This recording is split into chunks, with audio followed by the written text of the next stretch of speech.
তীব্র যানজটের সমস্যা মেটাতে হাওড়ার ব্যস্ততম বাঁকড়া এলাকায় কড়া পদক্ষেপ নিল পুলিশ। সোমবার সকাল থেকেই এলাকা জুড়ে নিবরা ট্রাফিক পুলিশের পক্ষ থেকে মাইকিং করে একাধিক নির্দেশিকা জারি করা হয়। পুলিশ জানায়, কাপড়ের বড় মার্কেট থাকার কারণে বাঁকড়ায় প্রতিদিন ক্রেতা বিক্রেতাদের বিপুল ভিড় হয়। কিন্তু রাস্তার উপর বেআইনি পার্কিং, ফুটপাত দখল ও যত্রতত্র মালপত্র লোডিং আনলোডিং এর জেরে নিত্যদিন অবরুদ্ধ হয়ে পড়েছিল এলাকা।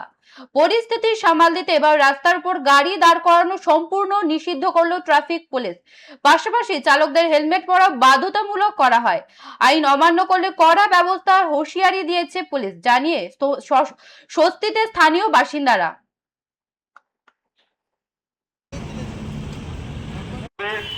কোনো রকম কোনো গুডস ভেহিকল, পণ্যবাহী মালবাহী গাড়ি রেখে রাস্তার উপর কোনো রকম কোনো লোডিং বা আনলোডিং করবেন না থেকে জানানো হচ্ছে।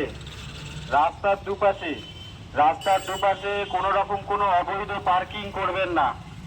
বাইক, টোটো কিংবা ট্রলি ভ্যান বা মালবাহী গাড়ি কোনো রকম কোনো অবৈধ পার্কিং চলবে না। বাগড়াবাসীকে প্রশাসনের তরফ থেকে জানানো হচ্ছে, কোনো রকম কোনো অবৈধ পার্কিং করবেন না।